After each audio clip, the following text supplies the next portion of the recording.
बुद्ध, परमपूज्य बोधिसत्व, आमच्या जगण्याचे, आमच्या श्वासाधासाचे शिल्पकार, आज आम्ही ज्या ठिकाणी उभे आहोत ते बळ देणारे डॉक्टर बाबासाहेब आंबेडकर, महात्मा ज्योतिबा फुले, आई सावित्री, भीमाई, रमाई, या सर्वांना वंदन करून मी फक्त 2 ओळी आपल्यासमोर सादर करतो.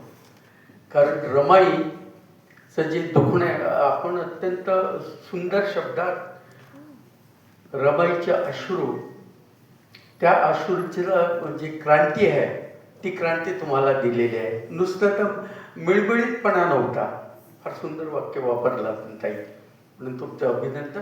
ही जी ज्वाला आहे ही ज्वाला घेऊन दुसरा नाही पेटवायचं, पहिल्यांदा स्वतः ती ज्वाला अंतरंगात बाळगायची आहे आणि त्याच्यानंतर तुमच्या मुक्त संवादानं सगळ्यांना एकत्र करायचं आहे. मला वाटतं रमाई फाउंडेशन फार लाजरबुजरं आहे आमचं भारत शिरसाट, त्यांना बोलावलं पण नाही आले.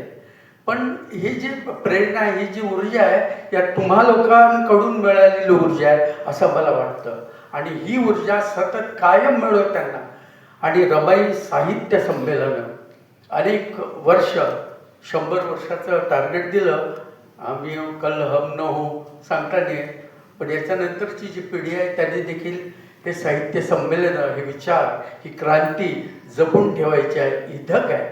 नाही तर स्त्रियांना काय, स्त्री जन्म अजब है तेरी कहानी, स्त्री जन्म अजब है तेरी कहानी, आंचल में है दूध आंखों में है पानी, अशी तिची स्त्रीची कल्पना लोकांनी मांडलेली आहे, मोठमोठ्या शाहिरांनी मांडलेली आहे. पण तिथपर्यंत रमाईची धाव नाही हे लक्षात घ्या.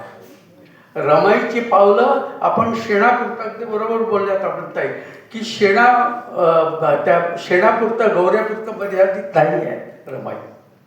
तो एक फार मोठा संघर्षाचा संदेश आहे तुम्हाला.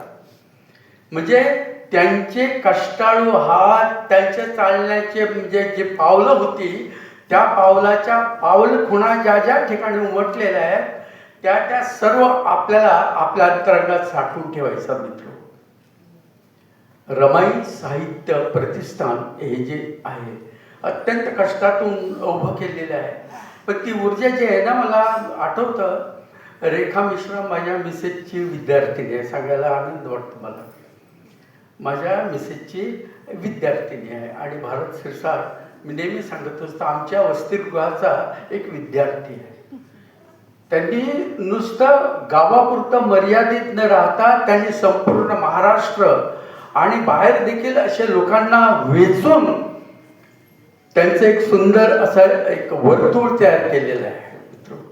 म्हणून अशा व्यक्तीचं आणि अशा कार्याचं आपण स्वागत करायला पाहिजे. मला विश्वास आहे की भविष्य काळामध्ये अनेक लोक हे मासिक पाहतील, वाचतील, त्याच्यावर चिंतन मनन करतील आणि हे नुसतं शहरापुरतं मर्यादित न राहता ग्रामीण भागात देखील ही रमाईची पाऊल आपल्याला न्यायची आहे. त्यांचा विचार न्यायचा आहे.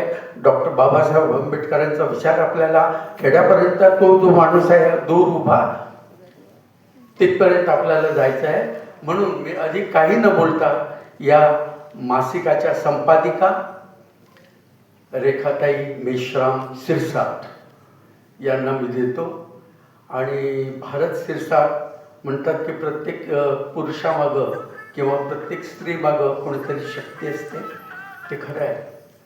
जर भारताच्या पाठीमागं रेखांश नसतं आणि रेखांशाच्या बरोबर जर भारत नसता तर मला वाटतं हे काही शक्य नसतं झालं. म्हणून या दोन्ही लेकरांचं मी मनापासून कौतुक करतो, त्यांचं स्वागत करतो की ती भाग्यवान आहे रमाई मासिके, की अशी दिग्गज लोक या ठिकाणी उपस्थित आहेत. त्यांना आशीर्वाद देण्यासाठी, त्यांना बळ देण्यासाठी. आणि म्हणून मी याच ठिकाणी थांबतो आणि सर्वांना पुन्हा एक वार आपलं सर्वांचं अभिनंदन करतो. जय.